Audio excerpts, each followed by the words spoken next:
Coran, c'est inciter de prendre soin de son corps. Et on a un adage qui dit Al-aqlu salim fil jism salim, l'esprit sain dans un corps sain. Et aussi, le Coran, il nous incite à dire que le corps, c'est-à-dire on est responsable de son propre corps. Le corps, il se partage en trois parties. Il y a le cerveau, on va le remplir par la culture, par la lecture, par la science. Il y a le ventre qu'on le remplit par les aliments.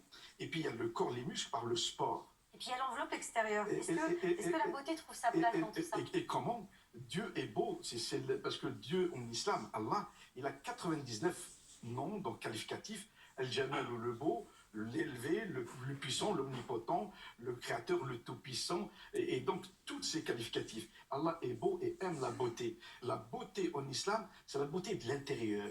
Parce que l'extérieur, je peux être pauvre.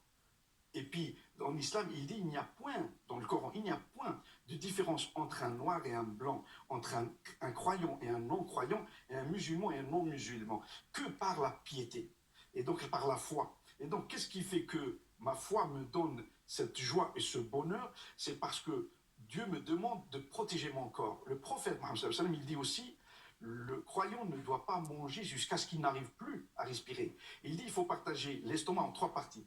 Un, pour tout ce qui est solide à manger, une partie pour le liquide et une partie pour respirer, pour profiter de tout cela. Et donc, le corps humain en islam, il a une partie très très importante. Et d'ailleurs, si vous me permettez rapidement, le Coran, c'est un livre, ce n'est pas juste un livre qui est écrit en arabe ou comme une calligraphie.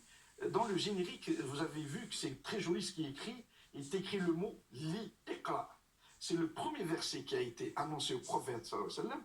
Et dans ce verset, iqra, c'est li. Le prophète dit, je ne sais pas lire.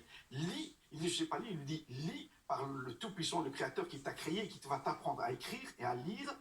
Et ce verset, il s'appelle l'adhérence. Et c'est quoi l'adhérence?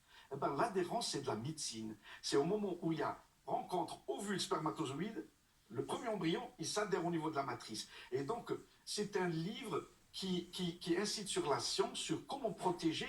Et puis même, il y a des versets où il dit, ce Coran, c'est un remède à toute tristesse, à l'angoisse. Le burn-out, on peut le soigner. Et ce qu'il a dit Ryan, parce que vous me l'avez cité comme exemple, et je vous remercie, c'est que le soir, au moins quand je lis, je sais que si j'aime Allah, Allah il m'aimera, il ne me trompera pas. Il ne me lâchera pas, Dieu. Parce que je vais retourner vers lui. Et donc, le livre sacré, bon, ça peut être la Bible, ça peut être l'Évangile, ça peut être la Torah. Et donc, quand je me remets à Dieu, et d'ailleurs, moi, j'ai une grande expérience, parce que je suis virologue expert par le ministère, sur tout ce qui est infection materno-fœtale virale au CHU de Lyon.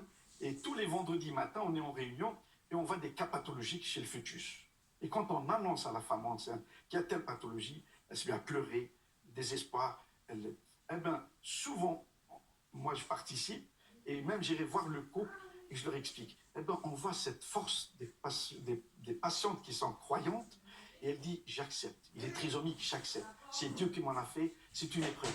Il a telle pathologie cardiaque, j'accepte. Et donc, la force de la personne, c'est quand on se remet à Dieu le Créateur, le Tout-Puissant. Et j'ai eu plusieurs discussions, plusieurs fois avec des philosophes même, où ils me disent, moi je ne crois pas. Vous croyez en Dieu, moi je ne le vois pas. Je dis, par contre, tu crois au TGV qu'il est arrivé. Pourquoi vous croyez au TGV qu'il est arrivé? Et donc le mot croire, on l'utilise, je crois quelque chose. Mais la croyance à un Dieu tout-puissant qui m'a donné ce corps, qui m'a donné cette science, qui m'a donné tous ces biens, c'est que la protection du corps dans la religion de l'islam, et c'est pareil, parce que j'ai lu l'évangile et la Bible, c'est pareil, c'est qu'on doit protéger ce corps, on ne doit pas lui faire du mal. Et comment on peut lutter? Eh ben, la lutte contre le tabac, c'est protéger le corps. La lutte contre l'alcool, contre la drogue. Et dans tout cela, on peut le résumer que les trois livres sacrés protègent l'homme, protègent le corps. Merci, docteur Mekki, pour cette analyse donc, de l'importance de prendre soin de soi.